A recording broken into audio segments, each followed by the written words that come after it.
With a new movie on the horizon, it's time to revisit some aspects of the Merc with a Mouth that not everyone might be familiar with. Sure, we all know about super healing and crazy vigilance, but what about the Bag of Holding? Or how he reacts to people trying to mess with his brain? As he was portrayed in X-Men Origins Wolverine, the comics Deadpool was a villain at first, and remained one, or at least a wild card, for quite a while after that. He used teleportation devices to get away from irate heroes he just failed to kill, leaving him free to fight another day. The absolute convenience of being able to poof out of awkward situations, a dream. But as he got more popular and started acting like a protagonist, the rules changed. Protagonists need to spend more time and trouble than antagonists do, and writers had trouble creating much suspense for somebody who could, not only heal from anything, but could also just disappear when something wasn't going his way. It's just a little too convenient and shortcut-like for a quote-unquote good guy. The teleporters started going on the fritz or developing quirks, and finally Deadpool himself gave up on them because they made it too easy. Though he probably regretted that decision when he faced off against an evil version of Nightcrawler.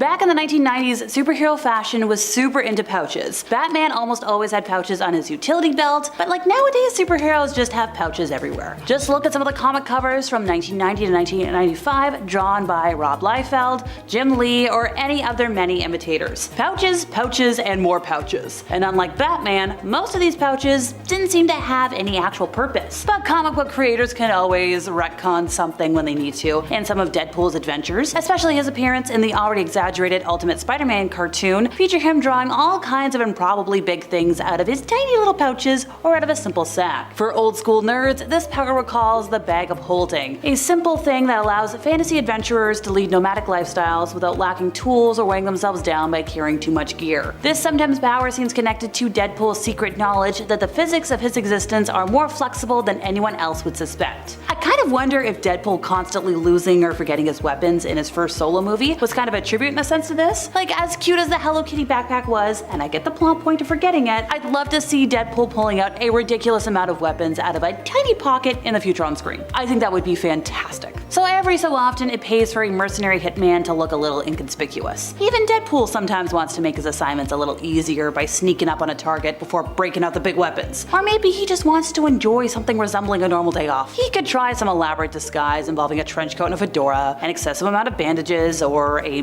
mascot uniform, but Marvel technology has given him another way to address these needs. The Marvel Comics universe, though perhaps not the X-Men cinematic one, has an image inducer that allows its permanently odd-looking residents, like Nightcrawler and the Beast, to enjoy an ordinary day in Central Park, sheathed in a hologram of a normal person. They can even walk around eating hot dogs, and nobody seems to notice their fangs. Although that's maybe just because New Yorkers don't really look that closely at each other, and tourists know to expect some weirdness. Wade has made occasional use of the inducer, but when he goes out for a walk in the park, his disordered mind tends to flip through different appearances every 30 seconds or so, which kinda defeats the purpose. And even then, he can only disguise himself over his costume. Now, most of Deadpool's problems aren't easily diagnosed, but it's kinda clear. Poor guy. He has some insecurities about his look. So Deadpool has, on occasion, flirted with the actual personification of death itself.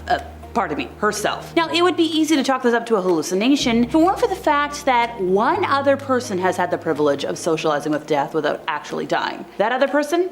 Thanos. And to say he's jealous and entitled now that he knows death has shared her favor with another would be a massive understatement. He salted Deadpool's game the only way he could, by cursing Wade with eternal life, so that even suspending his healing factor might not be enough to kill him. With how the MCU is going, this love triangle is unlikely to ever come up on the big screen, but it still qualifies as a power of sorts. Look, if Death is a person, she's definitely a useful person to have on your contact list. She has alerted Deadpool to cosmic threats and granted him the occasional favor. Granted, he is in another committed relationship at this point, so any communication with Death now carries the same sort of risks for him as, getting too chummy with an ex on Facebook. But like, come on, can we bring this back? So there are times that Deadpool makes a totally hilarious but off-the-wall comment that makes fans wonder how smart he is, or if he's just a little crazy. And the thing about Deadpool as a character is he's, quite honestly, verifiably insane. Or that's how he comes across. But there are benefits to being insane and having multiple personalities. People with telepathic powers have a very difficult, if not impossible time, getting into that slightly off brain of yours. Like, his thoughts are always so chaotic that you can't really make heads or tails of it. He was able to thwart off the telepathic abilities of Professor X and Emma Frost, which,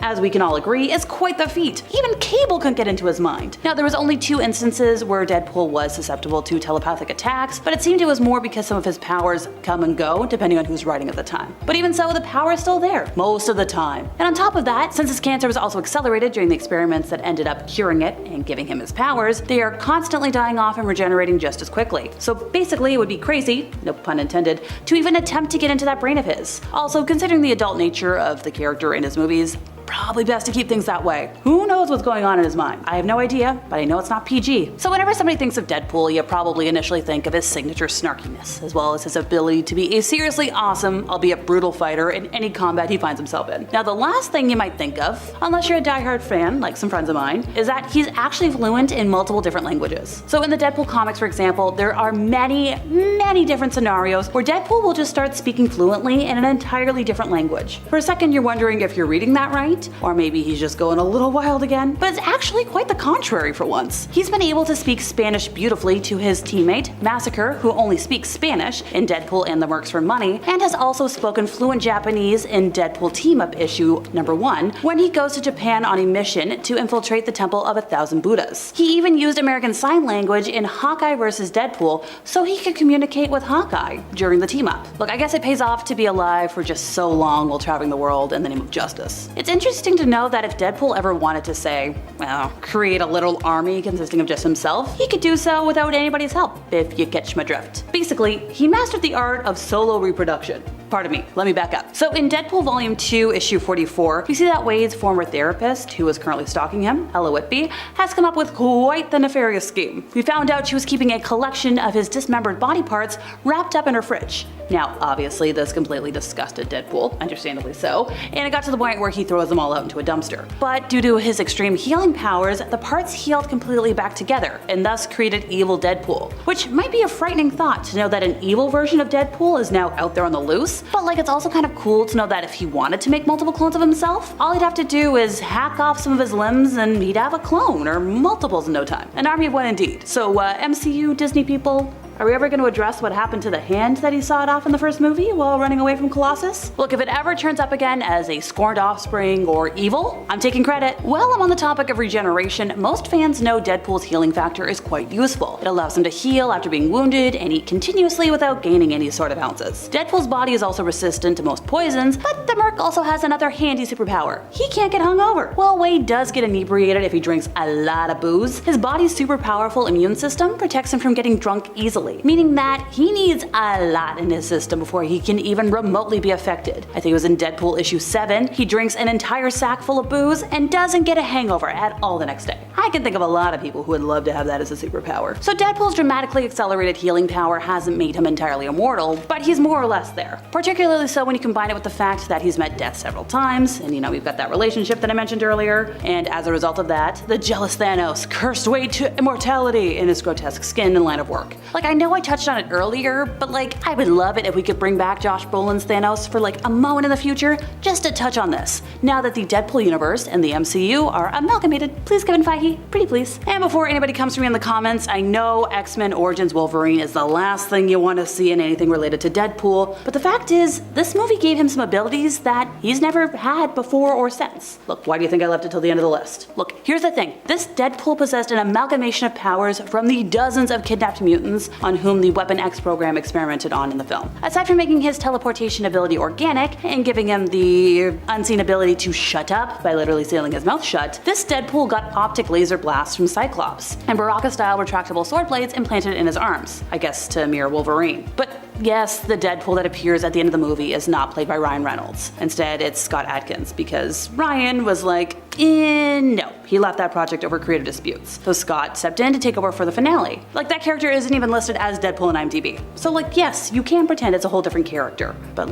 what's a cool power? Coming in at number 10, we have a power that often gets overshadowed by his more bombastic abilities. Actor Doom's mastery of hypnotism. While many villains opt for outright mind control, Doom has refined the art of hypnotism to a surprising degree. This isn't just about subtle suggestion. Doom can completely entrance his opponents, bending their will to his own. This more more nuanced approach to psychological manipulation is a testament to his multifaceted skill set. Beyond simply enforcing his will, Victor Von Doom has truly mastered the art of hypnosis itself. Furthermore, recognizing that even his formidable concentration might waver, Doom has incorporated a backup plan directly into his iconic armor. Located in the left gauntlet is the Instant Hypnotism Impulsor. This device can disrupt an individual's sense of balance and even convince foes to turn on each other, rather than focusing their attacks on Doom. The inclusion of both a personal mastery of hypnotic techniques and a technological aid demonstrates a comprehensive and well-developed aspect of his capabilities in this area. The fact that he keeps such a nifty device readily available suggests its regular and strategic use in various combat scenarios. Imagine facing down Dr. Doom, ready for a magical blast or a technological terror, only to find yourself suddenly compelled to fight your own allies. That's the subtle but potent threat of his hypnotism. Sliding into the number 9 spot is a truly unsettling ability, mind transference. Forget just reading minds. Dr. Doom can swap consciousness with other beings. This isn't possession in the traditional sense. It's a complete exchange, allowing him to cheat death or infiltrate enemy ranks in the most insidious way possible. This remarkable technique, known as the ovoid mind transfer, was learned from a group of oval-headed aliens and requires only eye contact with the intended subject. This highly specific and learned ability sets it apart from more general forms of telepathy or possession. The necessity of eye contact adds a particularly creepy and personal dimension to the threat he poses. He has utilized this power to great effect, even swapping bodies with members of the Fantastic Four to sow confusion and gain a tactical advantage. Furthermore, Doom's mastery extends beyond this alien technique. He has demonstrated the ability to transfer his consciousness into other beings through both magical and technological means. For instance, he once transferred his mind into Wolverine's adamantium skeleton in a future timeline and even into a random individual to facilitate an escape from confinement. He also employed technology to perform a body transfer with Daredevil, showcasing his adaptability and resourcefulness in manipulating consciousness. The distinction between mind transfer, which involves a complete swap, and possession, where one being takes control of another's body, is important to note. Doom's proficiency in both highlights his comprehensive understanding of consciousness manipulation across different disciplines. Imagine looking into Dr. Doom's eyes, only to suddenly find yourself trapped in his metal shell while he's walking around in yours. Talk about a bad day at the office. Cruising into the number 8 spot is Dr. Doom's often understated ability, technopathy. We know Doom is a technological genius, but his connection to machines goes far beyond just building them. He possesses the power to control technology with his mind, making him a walking, talking digital nightmare for any hero relying on gadgets. This ability allows him to command his army of Doombots with mere thought, eliminating the need for remote control. However, his technopathic control isn't limited to his own creations. It has been revealed that Doom possesses some level of telepathic control over all machines. This drastically increases his threat level in a world that is increasingly reliant on advanced technology, as any device could potentially become a weapon in his hands.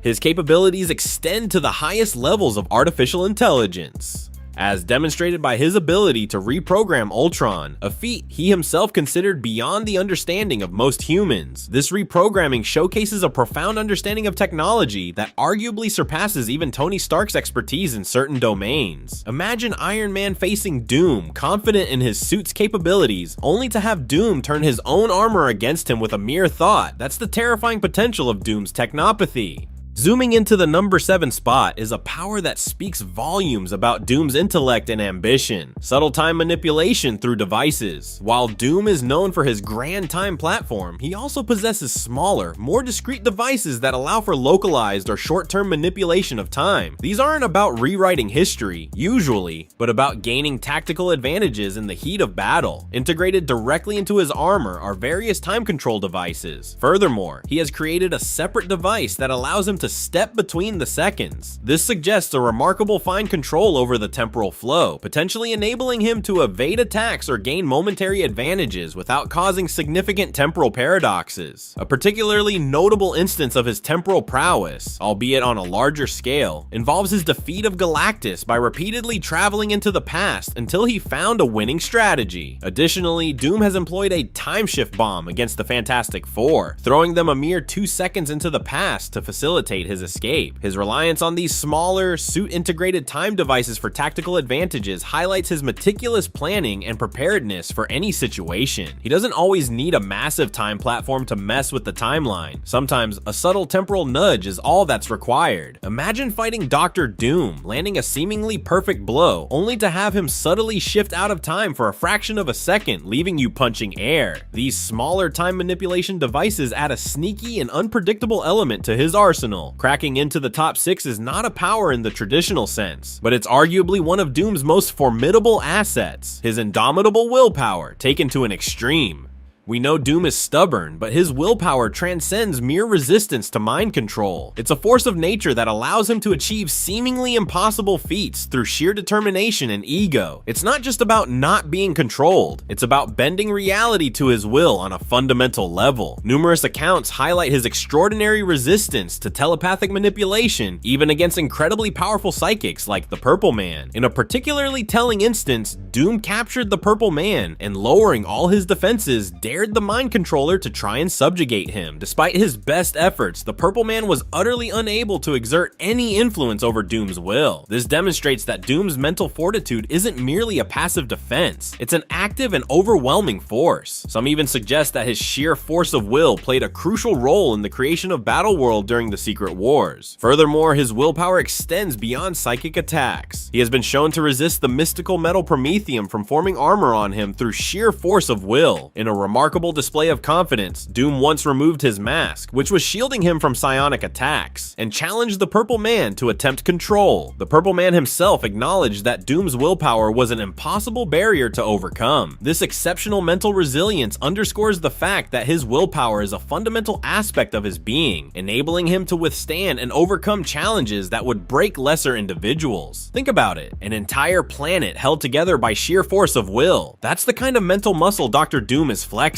It's not just a power, it's the bedrock of everything he does. Entering the top 5 is the power that makes Doom a threat to even the most powerful energy wielders: his ability to absorb and redirect a vast spectrum of energy. While his armor is known for its electrical capabilities, Doom's absorptive abilities extend far beyond that. He can soak up and unleash various forms of energy, turning his opponent's strengths into their greatest weaknesses. This is most famously demonstrated by his repeated success in stealing the Silver Surfer's power cosmic, transforming himself into one of the most powerful beings in existence, albeit temporarily. He has also managed to absorb the power of the Beyonder, a being of immense cosmic power, on multiple occasions, reaching near omnipotence. Furthermore, his armor is equipped with a device known as the Parasiphon, specifically designed for draining the powers of others. This technology has allowed him to steal power from beings as powerful as the Watcher and even the Odin Force from Thor. While his arrogance often leads to the eventual loss of these stolen powers, the fact that he can acquire and wield such immense energies, even for a limited time, highlights a significant and incredibly dangerous ability to manipulate and absorb a wide range of energy sources. Imagine blasting Dr. Doom with your most powerful energy attack, only to see him smirk as he absorbs it all and fires it right back at you, amplified. That's the terrifying reality of his energy absorption and redirection. Breaking into the top 4 is a power that might surprise you the most, given his villainous reputation, a form of empathy, specifically for his people. While Doom is undoubtedly a megalomaniac with ambitions for global domination, he genuinely cares for the well-being of the citizens of Latveria. This isn't a traditional superpower, but his deep understanding and concern for his people often manifest in ways that could be considered a unique ability to rule and maintain their loyalty. He has transformed Latveria from a destitute nation into one of the wealthiest and safest countries in the world, and his subjects flourish under his protection. He has personally eradicated disease and famine within his borders through his own genius. Furthermore, he utilizes his technological prowess to benefit his people, even selling patents to outdated technology to fund vital services like healthcare and universal education.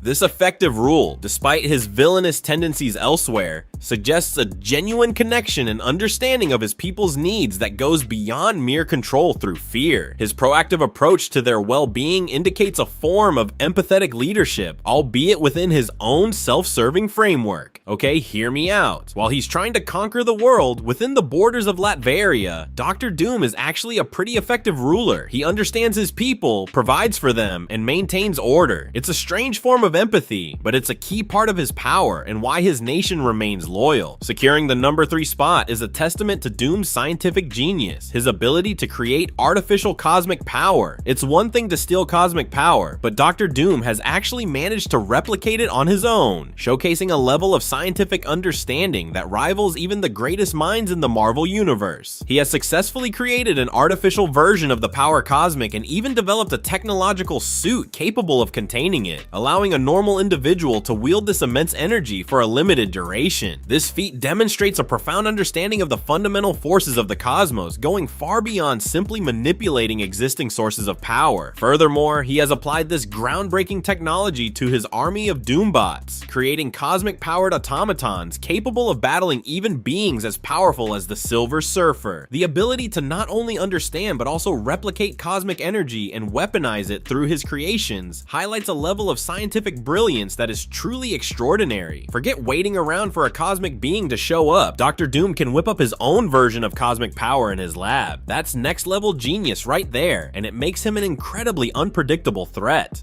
Nearing the top spot at number 2 is a power that might just be the key to Doom's consistent ability to challenge even the most powerful heroes: his seemingly precognitive tactical genius.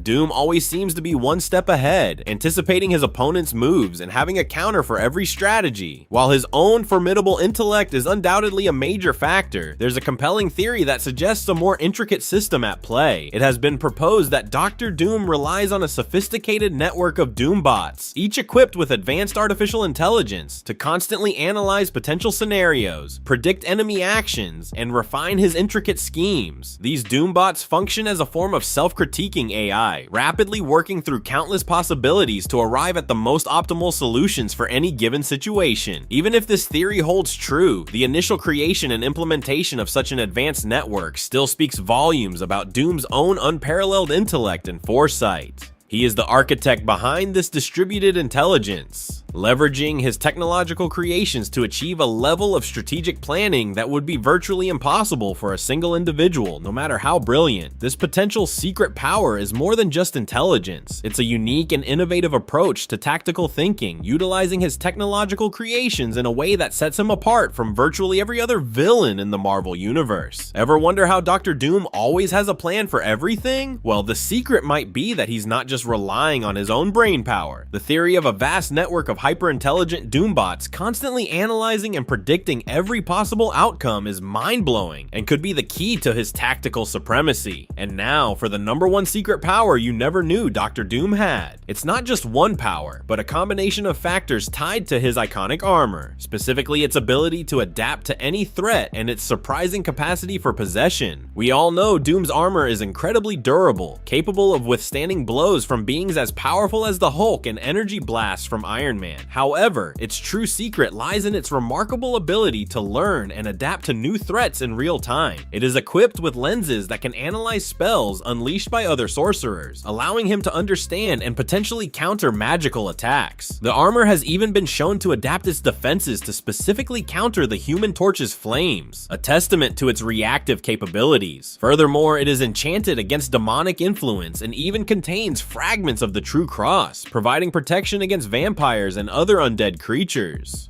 Beyond its impressive protective features, Doom's armor possesses a bizarre and rarely discussed ability. It can slowly possess anyone who isn't Victor Von Doom who attempts to wear it, essentially turning them into him.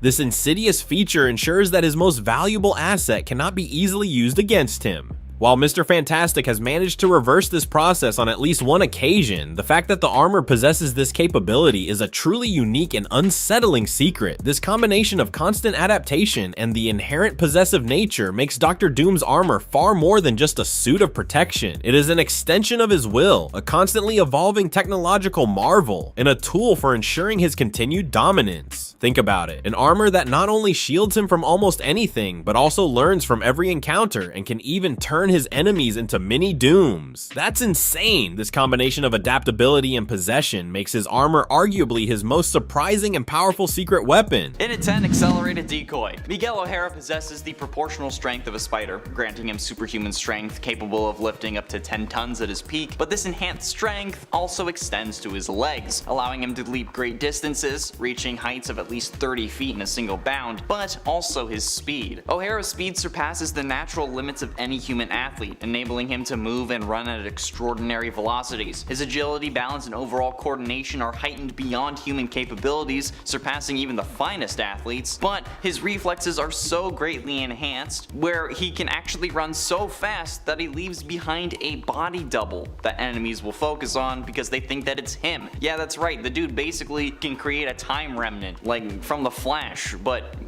not. In at 9, Telepathy. This one you might not have known. Miguel O'Hara possesses the ability to communicate with others through telepathy, although the full extent of this power is still unknown, and its exact limits have yet to really be explored. O'Hara has demonstrated effortless communication with others using this gift. It is believed that this telepathy is closely connected to his spider sense, although he doesn't really have it. It's believed that it's kind of serving as kind of a compensation, serving as just a unique manifestation of heightened senses. I feel that this connection was best demonstrated in Spider-Man Edge of Time from 2011, in which Miguel is able to use a sample of Peter's DNA from a genetics program at Alchemax to create a chronal link, which is just a telepathic link between himself and Peter. To which Peter asks, "Are the other me's in my head too?" But they weren't. Miguel tries to explain the situation of that game to Peter. However, Peter believes that there's a crazed killer on the loose in the building, so that he has to stop him before he kills everyone. But yeah, it's a great game. Okay, Edge of Time, 10 out of 10, play it. In at 8, Telescopic Vision. Miguel also possesses exceptional visual acuity that surpasses that of average humans, obviously, but even more so than you'd think. His eyesight allows him to see objects with incredible clarity at a much greater distance than normal, which obviously, I'm wearing glasses I am in incredible envy of because I'm nearsighted. But even in low light conditions, O'Hara maintains the same level of visual perception, enabling him to navigate in near complete darkness. It is speculated that he may have the ability to perceive the infrared spectrum, allowing him to detect body heat and potentially see beyond what is visible to others, but that's yet to be proven from my knowledge at least. He also possesses a superior flicker fusion horizon, granting him the ability to perceive details that would appear as a blur to most individuals. This heightened vision acts as a form of early warning system, enabling him to anticipate and react to attacks from a distance. Additionally, his vision extends to the detection of energy waves, and initially he had to actually wear sunglasses to cope with this heightened sensitivity, but continued to wear them after adapting his enhanced visual capability. But yeah, he had to wear sunglasses, and it actually ends up becoming a weakness too, which is kind of weird, but hey, it's still a thing. There you go. In at 7, Venomous Fangs. Miguel resides in a timeline devastated by a past civil war. Trapped within the corrupt corporation of Alchemax, Miguel's scientific brilliance is exploited by his employers, who ensnare him in a web of addiction to prevent his escape. Seeking to rewrite his genetic makeup to get rid of this addiction, Miguel embarked on an experiment to restore his former life by utilizing a copy of his pre-addiction DNA. However, his plans were thwarted as his DNA became intertwined with that of a spider, resulting in a transformative mutation. As a result, Miguel assumed the characteristics of a spider, with fangs this time reminiscent of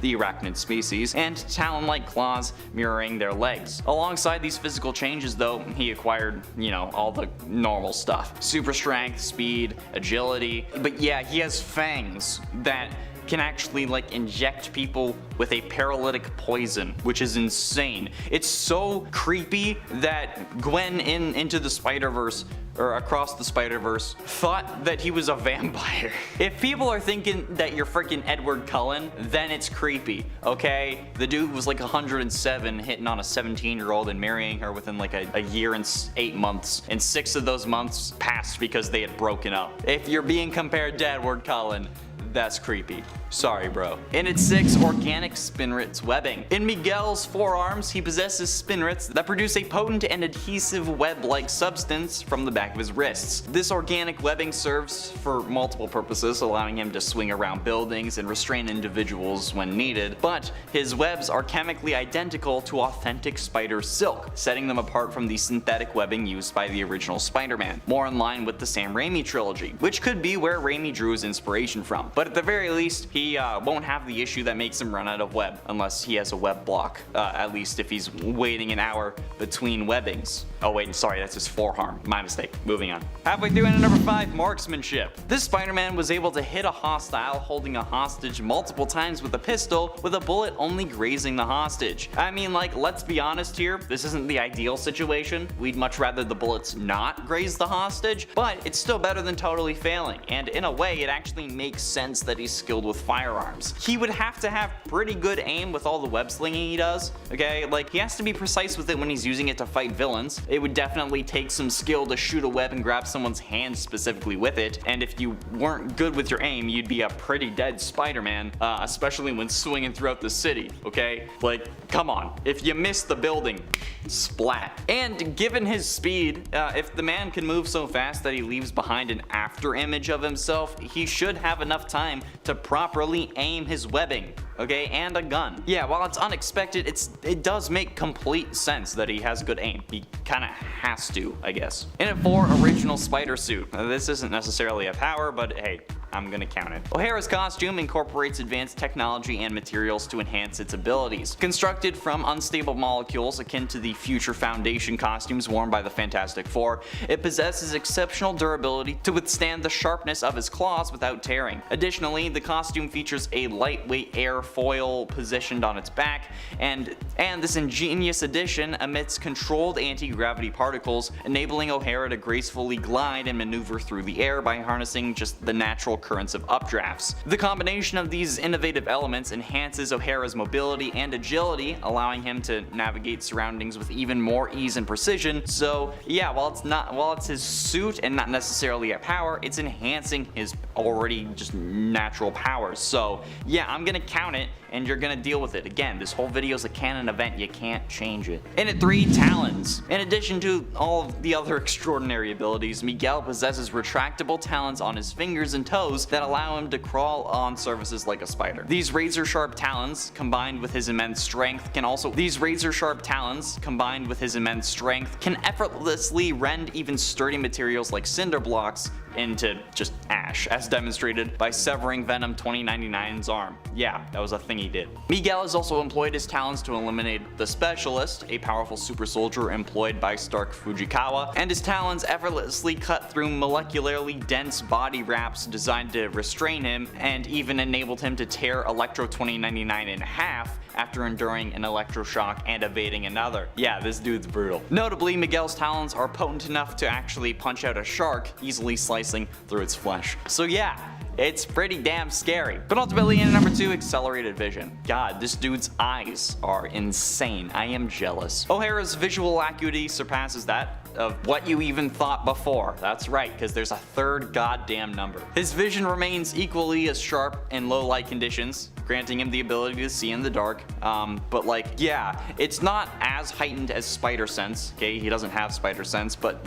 he still has insane vision in dark, and it still serves as an early warning, allowing him to anticipate and react to attacks from afar. Interestingly enough, he actually lacked the traditional spider sense possessed by Spider-Man until the game Spider-Man Shattered Dimensions, where Madame Web actually gave him the power for just the series of the game, but he didn't actually have them after the game. So it was just temporary for that game and that game alone, and he didn't have it after it, but hey, it's still pretty sick. And finally, in at number 1, extreme durability. This dude is a freaking tank, okay? His suit proved impervious to the corrosive touch of Venom 2099. He withstood an energy blast from the powerful Inhuman Lash, which should have disintegrated him. He survived an explosion and endured a brutal beating from Maestro, which is a future version of the Hulk with heightened strength and Bruce's intellect. Miguel remained relatively unscathed after enduring plasma blasts meant to subdue the Hulk of 616. He tore a tank turret off while being electrocuted. He's had exceptional agility, he can skydive for miles and land unharmed. He survived a tanker explosion that caused a building to collapse. He took a blow from Thor 2099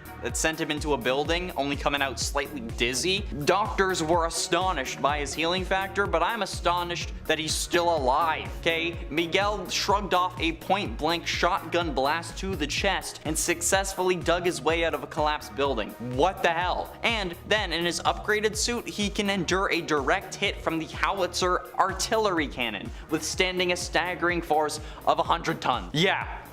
What the hell? I thought that his eyes were bad, or I thought his eyes were good, but like, I want that. I want to be able to skydive for miles and just superhero landing it. That'd be dope. Okay, at number 10, we have pain resistance. Moon Knight, or Mark Spector, has been through a lot over the years, and it's fair to say that he may be the living reminder that what doesn't kill you makes you stronger. And I know what you're thinking off the top. That isn't really a power.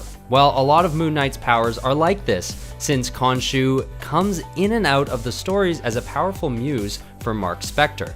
Some say this is because he was Marvel's response to Batman's success, basically Marvel's Batman, and we all know that Batman is sort of the same way.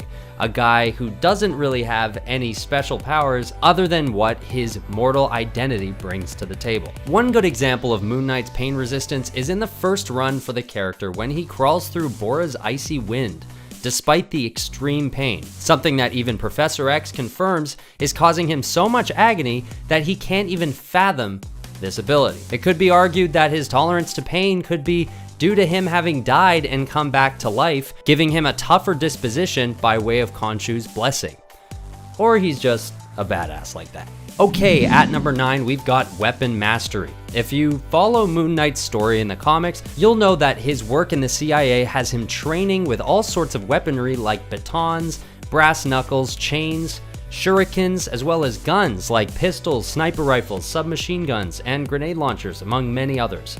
His background in the CIA and Marines have arguably a more substantial effect on his power set than the event with Khonshu's ghost, which is a pretty cool way for a character to find their power set, if you ask me. At number 8, we have Moon Knight's super speed. This is a power that often isn't cited as one of the character's main abilities, but it is something he flaunts again and again. In a few instances, he actually dodges bullets, one time from a number of different automatic turrets firing at him all at once.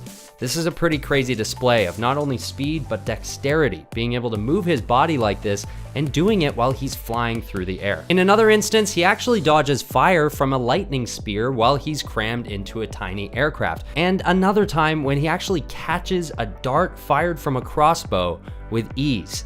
This ability comes in hugely handy for this guy because I'm not sure that his speed even relies on the power of the moon. He's just like this. At number 7, we've got immortality. This is one that many people wouldn't necessarily attribute to Moon Knight because Mark himself has actually died a handful of times. But it seems as though every time this happens, Khonshu is able to revive him without issue. The best demonstration of his tendency to be brought back from the dead is near the end of Moon Knight Volume 3 when he dies.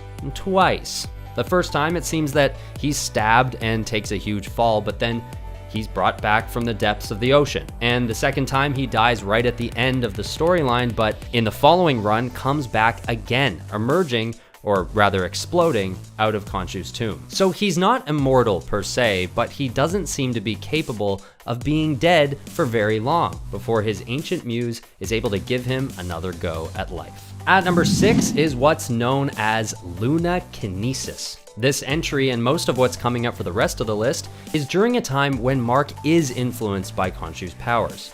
So he gets some pretty huge power boosts. Lunakinesis is basically the ability to control the different moons in the universe, as well as any objects made out of the moon's materials. This is what actually allows him to take control of Mjolnir in Avengers number 33, which we'll explore more later on in the list. This power is super useful considering for this time he is able to call upon the energy of the moon to imbue him with a plethora of extremely useful abilities.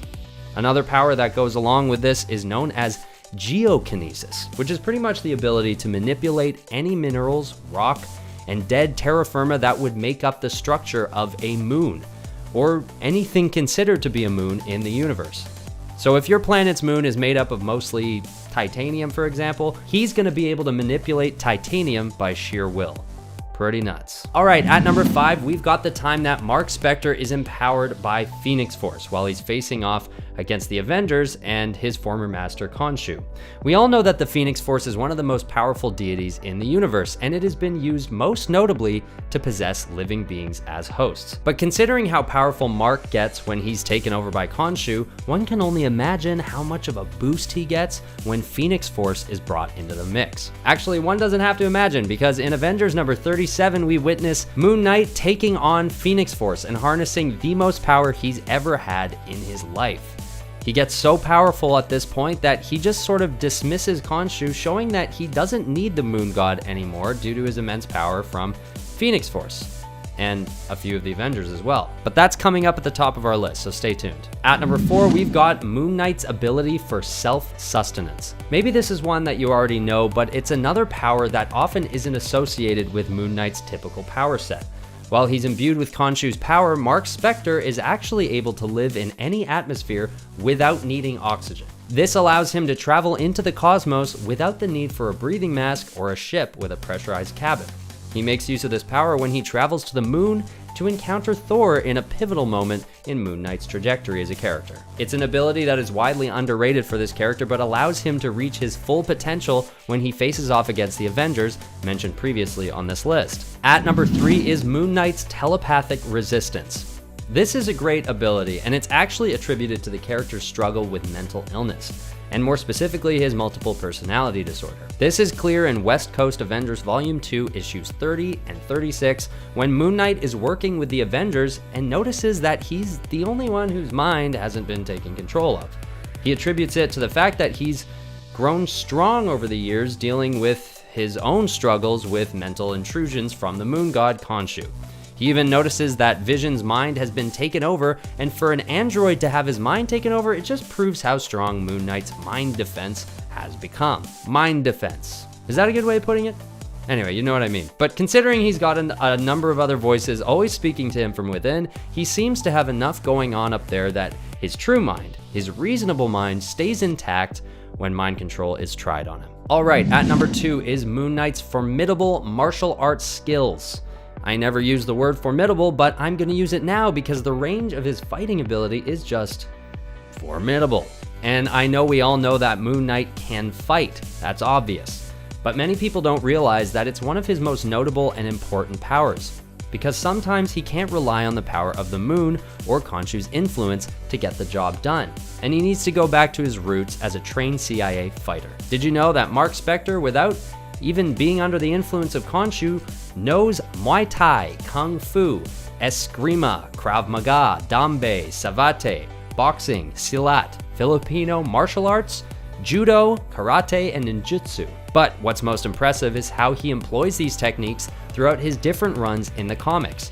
His training in martial arts is even arguably all that keeps him alive in tough times, like when he's badly injured in the pre-Vengeance storyline, rendering him weaker and slower than ever before. Probably the best place to look for his wide array of fighting abilities will be in the current run, first published in 2021 and being released as we speak. In this modern publication, Moon Knight is back to being brutal, and when not pulling his punches when facing off against his enemies. Moon Knight is back to being brutal and really not pulling his punches when facing off against his enemies. Okay, at number 1 is power absorption. This ability allows him to steal powers from other extremely powerful superheroes in a few different instances. In Avengers number 33, Moon Knight is on a tear, taking on a number of Avengers with an army of undead on his back. He starts off by taking the immortal Iron Fist's powers and encapsulating them in an ankh that he wears around his neck. Then he travels to the Sanctum Sanctorum to steal Doctor Strange's powers, also storing it in the ankh necklace.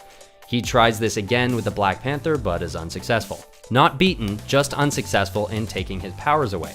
So then he runs into Thor on the moon, which we mentioned earlier, and not a great place to run into the agent of Khonshu. Basically, he steals Mjolnir from Thor, which shows that this guy can basically render the Avengers useless, at least as long as they're apart.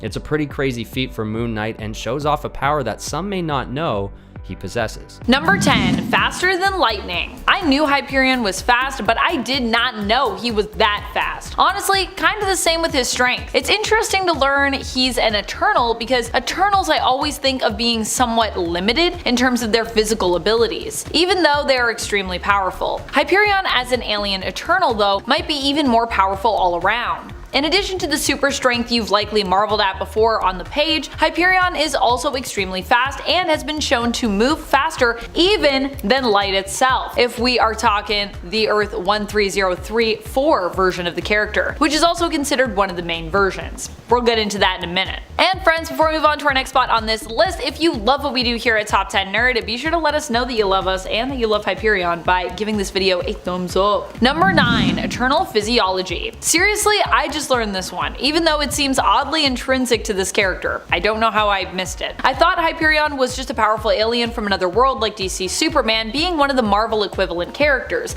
And he is, but he's also, in a very Marvel way, an Eternal. A powerful Eternal alien. So I had to share that with you in case, like me, you also did not know this and you just thought he was an alien from another world. The important thing to know with Hyperion is there are many different versions of him, since he himself is not even inherently an Earth 616 main continuity character. And when it comes to which Hyperion is considered the mainstay, that has actually kind of changed over time. For this point though, we're talking about Hyperion of Earth 712, who first appeared in Avengers 85 back in 1971. The first Hyperion to appear, I believe, in the comics. And when it comes to this version of the character, he is actually considered to be an Eternal. In fact, I think all versions of him are still considered to be Eternal, but still somehow I missed that origin. This is how Hyperion is able to channel energy, which ultimately charges his powers. To be clear, this version of Eternal Physiology does not translate to robots like we learned in the MCU, which is also based off of a revelation of what the Eternals are in the comics as well, at least the Earth-based Eternals. However, at this time they were just prehistoric humans initially who were experimented on by the Celestials when they visited Earth more than a millennia ago, and the Celestials also went out to other planets, did this in other places, so there are other Eternals. Hence why Thanos is also kind of connected to the Eternals, he's also one. But from Titan. Number 8, invulnerable in every sense. Okay, so I knew Hyperion was invulnerable, but what I didn't fully comprehend is just what high level of invulnerability he possesses. If we're talking about Earth 712 Hyperion, the first version of the character to appear, we have seen him completely unharmed by impossibly strong weapons and metals such as Ultimate Wolverine of Earth 1610's adamantium claws. Wolverine's claws are typically known for being able to cut through most things, but apparently Hyperion is not one of those things, or beings rather, that he can harm with his famous weapons. Aside from that, this version of Hyperion has also withstood direct blows from Thor's famous Uru hammer, Mjolnir. Withstanding the blow of Thor's hammer is no easy feat, and even some of the most resilient heroes and villains from Marvel crumble under the weight of its blows. So,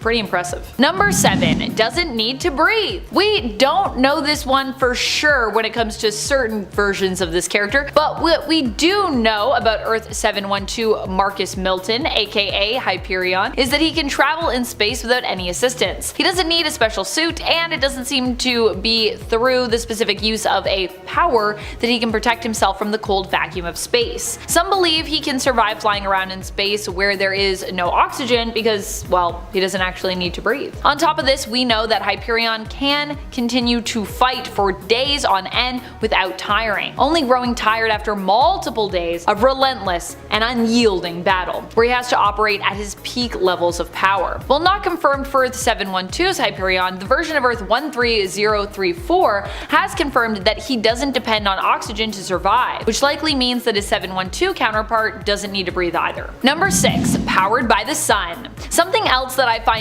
fascinating about Hyperion, and that I didn't personally know, is that he is literally solar powered. He can actually absorb solar energy and use this to give himself energy, which is how he can fight for so long in battle. He basically takes in the solar energy and converts it to usable energy in his body. If his solar energy stores are full, once he depletes energy accrued through other more typical means for us humans, he can use the solar photons to keep himself going, converting those into energy which he then uses to power himself. I guess this shouldn't surprise me, considering he is, like I said earlier, basically one of Marvel's versions of DC Superman, but I didn't know that he was that close to an adaptation, even sharing Clark's sort of solar-based abilities in some regards. It's a little different, but still similar. Number 5. What tires us only makes him stronger. Not only does Hyperion not need to breathe, which makes him a pretty scary foe to face, to be honest, if you had to, but he doesn't tire at all in the same way that we do. When humans exert themselves, and more specifically their muscles, they actually expel energy. The stress on your body and your muscles causes you to tire physically and in some cases mentally, and causes you to get sore afterward in response to this stress. For Hyperion though, the stress and chemicals that we release that communicate to us to slow down actually only power him up. So as he gets exhausted, he actually becomes more energized. The fatigue turns into energy in his body because of his unique physiology, meaning that while some other Marvel characters might tire through when they're fighting Hyperion in a battle, Hyperion would be more than ready for the next round, despite clearly having just exerted himself. Number 4. Immune to extreme temperatures.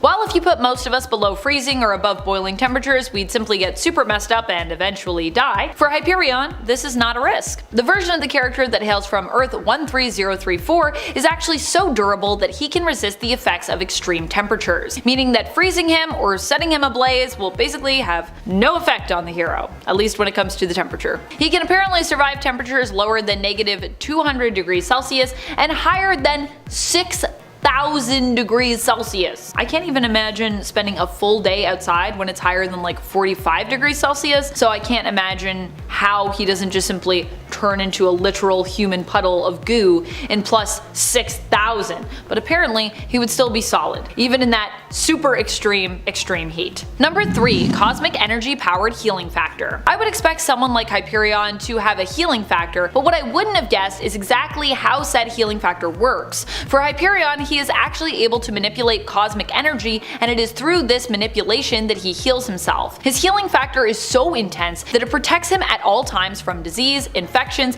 and even erases the effects of aging, keeping him eternally young. However, it is also reliant on his cosmic energy stores, which is also what he uses when activating his atomic vision. So while you might have known that Hyperion has a healing factor, you may not have understood that overusing his atomic vision, which depletes his cosmic energy stores, results in Hyperion being unable to heal himself. However, as long as he can survive whatever injury was done to him, he can always replenish his stores to heal later, so it's a temporary thing. Using his atomic vision actually also does damage to his eyes, meaning that he actually has to use the cosmic energy to do both if he wants to be able to see after using his atomic vision powers. Number 2. Microscopic radiation vision. Hyperion can also see things that most humans cannot, such as microscopic traces of radiation on the human body. At one point, he is asked about a dead body and is able to identify that it is not from the same world as the one he occupies. He can tell this just from looking at the body that the solar radiation it has absorbed is basically not the same, thereby discerning that the being is from another world entirely. He shares this information with S.H.I.E.L.D. director at the time, Maria Hill, but believes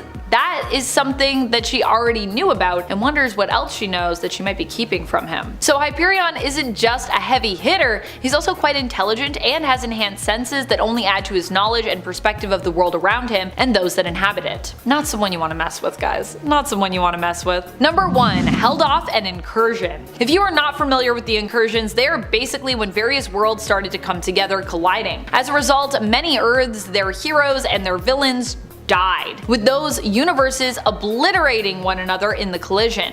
When the incursions came for Hyperion's world, he decided to put himself in between the collision to stop it, and for a moment he actually succeeded, holding the two universes apart using just his own strength. However, he couldn't hold this forever, and eventually the worlds would collide, but even then Hyperion would remain. This was a feat accomplished by the Hyperion of Earth 13034. Coming in at number 10, we have Venom's ability to detect members of his symbiote family. Like many other carnivorous, terrifying alien races from beyond the stars, the symbiotes have something similar to a hive mind that, when utilized, allows Venom to know the general location of any symbiotes that originally spawned from him. And while it's not a perfect ability, given the amount of times that other symbiote villains have been able to block Venom's radar, it's still a pretty unique talent that comes in extra handy every time Spider-Man needs help facing another symbiote threat. Coming in at number 9, we have Venom's power of parasitic inheritance. While the Venom movies have recently made it seem like Venom's similar appearance and abilities to Spider-Man are all just a weird coincidence,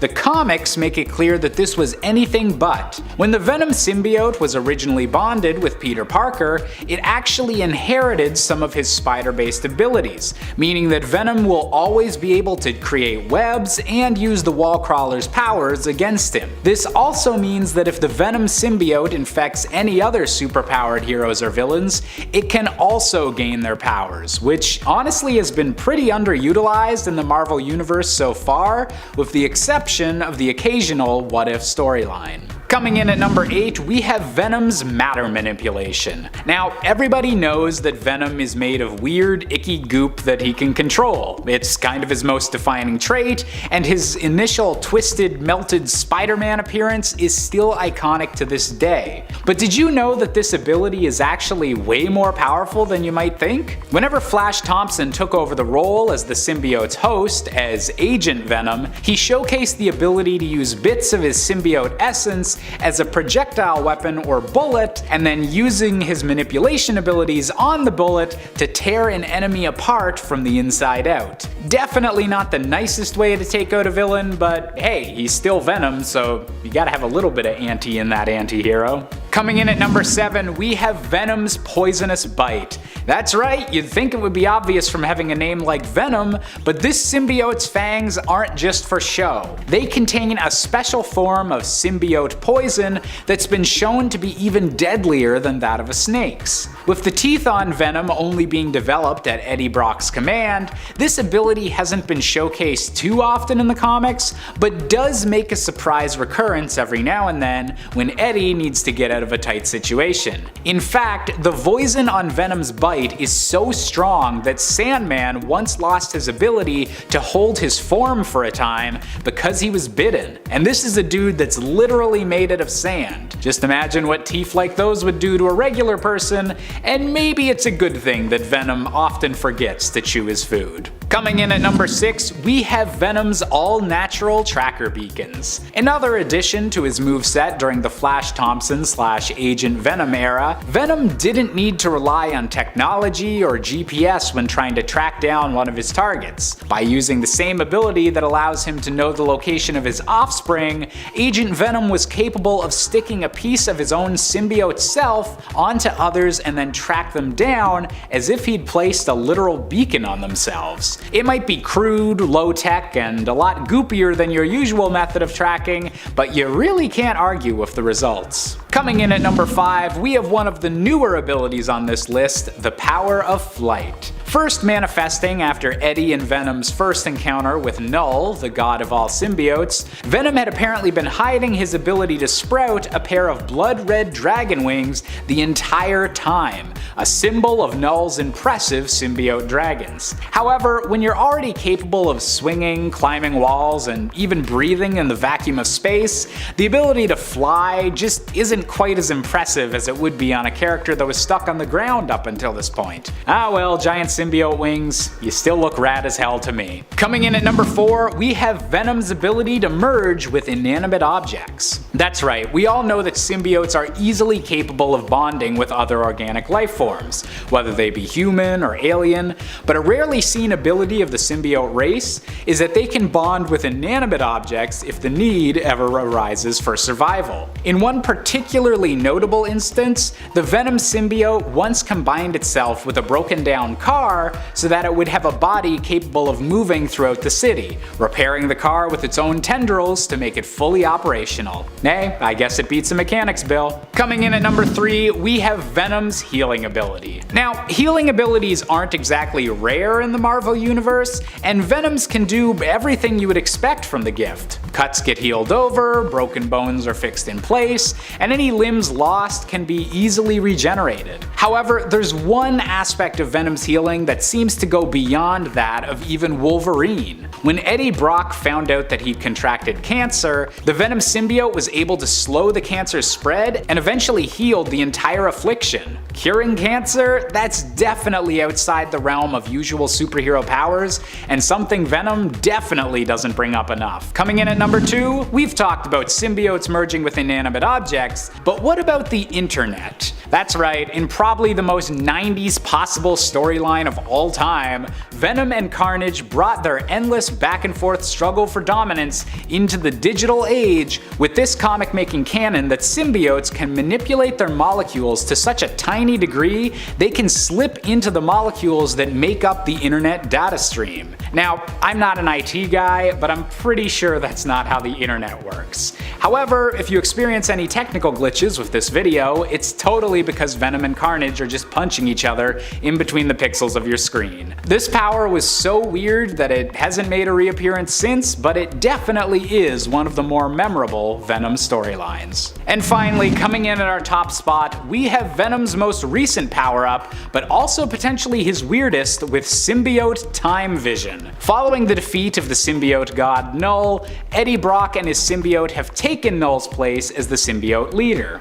With this great responsibility comes a lot of great power, including the ability to not just merge with any symbiote throughout space, but throughout time as well, meaning any symbiote, past or future, can be suddenly seen through the eyes of Eddie Brock. With Eddie initially being completely overwhelmed by the disorienting process, this is a power that may take some time to properly wield, but could just be Venom's strongest gift of all.